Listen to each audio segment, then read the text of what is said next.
So I had my fight, and let's see, so it would be 2 days ago now.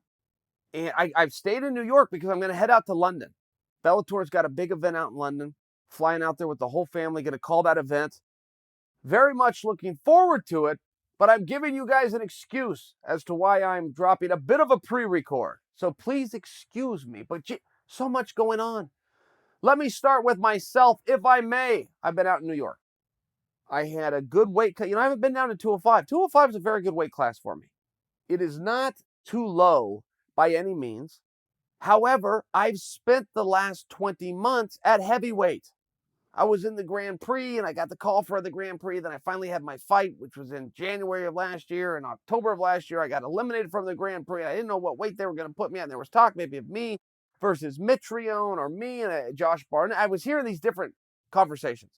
I didn't know where I was going to go. Okay, great. I get the call, fighting Machida. It's going to be at 205 pounds. So as I'm making my way down to 205 pounds, I generally do that no matter what I weigh. Absolutely would not matter. 30 days before the weigh-in, I start the diet. And then it's basically just calories in, calories out. How much do I have to cannibalize myself? How little am I going to be able to eat? How much am I going to have to exercise? In conjunction, I will always drink a gallon of water a day. Once this diet starts, I will drink a gallon of water a day. Now, that's good for 3 weeks, but in the final week, it goes to 2 gallons a day, and in the final day, it's 3 gallons. I think that impresses you guys. I think that you understand how much water consumption that is, but perhaps you don't. It is a milk jug times 3, and you must get it down in it one day. You cannot just sit and drink and drink and drink. You can drink so much, then you have to take a break, then you have to drink some more. It's a real level of discipline, I must say. And there's a reason I can't just start with 3. I got to do 3 weeks of a gallon just to go to 2 gallons before I can get to 3 gallons. And the point, it's hard to do. You got to build to it. It's like anything else. You can't just go run 5 miles. You're going to have to start with a half a mile maybe. Get yourself to a mile, get yourself to 2, 2.5, 3, so on and so forth. You get the point. The same thing goes with water. And it does take a level of discipline because I must have it with me at all times. If I go to bed at night, that water jug has to sit on the nightstand. If I get up in the middle of the night to use the rest, I got to come back, water. I wake up in the morning, water. I leave the bedroom, jug goes with me. I get in the car, jug goes with a lot of water. So I did everything right. I did everything the same way as I have done it for 20 years. Guys, the weight would just not come off. And I'm going, wait a minute, this is simple math. I am consuming exactly, to the science, exactly 1,500 calories a day. I am burning exactly 2,800 calories a day. That's 1,300 calories to the good. That's over 1/3 of a pound a day. Wasn't coming off like 1/3 of a pound a day. I was drinking the water. I couldn't figure out. I came out to New York, and I was 225 when I got here. I couldn't believe it. And pretty soon when I do the water and then you pull the water, yes, you get a major benefit to it. Your body's bloated with water. You stop. Your body thinks more water's coming in, so it's more than happy to release the water. So I got down to about 217, 216 just by stopping drinking for 11 or 12 or 13 hours. Okay, great.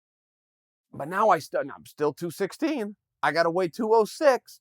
So I go to the bath. And for you guys that don't know the bath, before I condescend and throw that term out there like you should just know what it is, the bath is something that Mike Dolce brought to the MMA world. And he brought it here from the world of bodybuilding. The bodybuilders, before they go on stage and want to look all ripped and get the score from the judges, one thing that they would do is they would get rid of their water. Just like MMA fighters. Except we would do it to make a weigh-in. They would do it to make a show and make their abs and chest and biceps look more defined and better. Okay, great. Well, these guys became masters of getting rid of water weight. And one of the things that they would do, what we did as fighters, and I come from the wrestling background, what we did as wrestlers, what the boxers do as well, though, what everybody in combat did, is you would basically put on a bunch of sweats.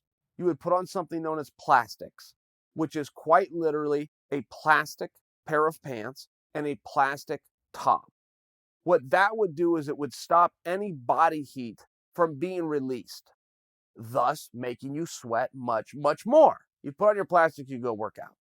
So if you had to get off 10 pounds, you're going to hit the treadmill with your plastics on and you're going to run nonstop until that 10 pounds is off. Okay, great. Well, you could see how that would be a very taxing and tiring thing to do. This is what I did my whole life. This is all we knew.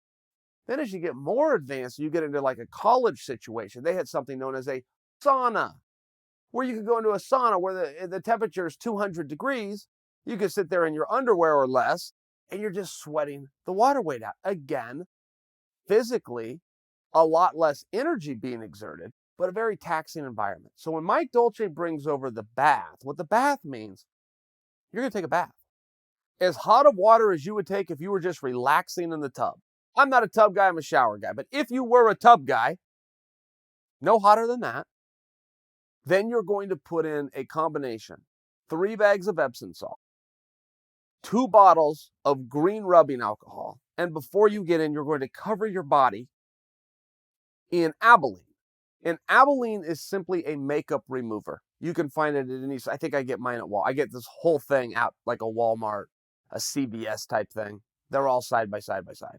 Abilene as a makeup remover will open up your pores. And when you're trying to sweat, you want to open your pores. Okay, great. This combination, I can lose about 1/10 of a pound a minute. Also known as 1 pound every 10 minutes or 6 pounds in the hour. Now, that's only going to last for so long. As your body starts to dry out a little bit, it's going to release water a little bit slower. The point is, everything's going cool in the gang for me. I do my first hour, boom, I'm down 6 pounds. I do my second push at 40 minutes. 42 to be exact. Listen to a podcast called American Scandal, a great podcast, but it passed those 42 minutes by. And when I got out, I lost 1.8 pounds. So I did less than half of what I was expected to do, which means now, as I'm hurting, as I'm deplenished, I now got to man up, toughen up, and get back in that bath, which I wasn't planning to do. I got to go get more bags of salt. I got to put more rubbing alcohol in there. I got to recover my body in Abilene. I thought I was done. That was trying. That was a very trying moment for me. Now, I only had to do 18 minutes in there, and I was down to 206 pounds, 206.0.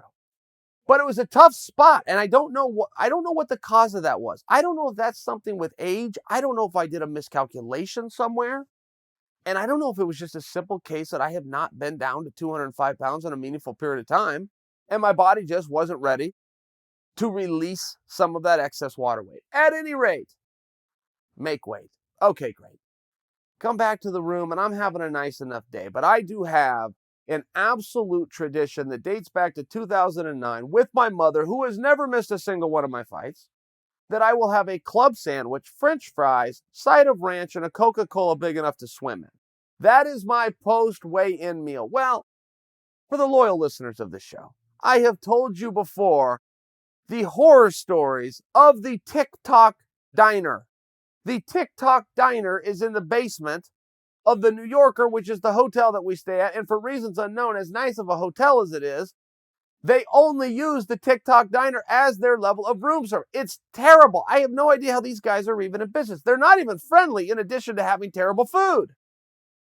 She goes to the TikTok Diner. She listens to this podcast. I talk about loyal listeners. God bless my mother. She is a saint. She's also a loyal listener. She still went to the TikTok Diner. So now I've got a club sandwich that has absolutely no mayonnaise on it, which infuriates me about them. Don't make a sandwich and not put mayonnaise on it. They don't even put it on the side. They act like you want to eat a club sandwich dry. Nowhere in the world. So don't tell me it's a diversity issue in New York because people of all culture. Nowhere in the world do they eat a club sandwich without putting a dressing on it. No ranch, by the way, on the side. No Coca-Cola. Day's ruined. Okay. Make my comeback. Wife runs down to a store called Essex. These guys are like a Whole Foods. Anything you want there, they'll make. I got a great club sandwich. Comes back my way. I finished the day off with a chicken pad thai. I had some Snickers in between. I had a box of Frosted Flake, about 3 bowls of those with some milk. I'm feeling great. I wake up, it's time to fight. I'm back up to 220 pounds.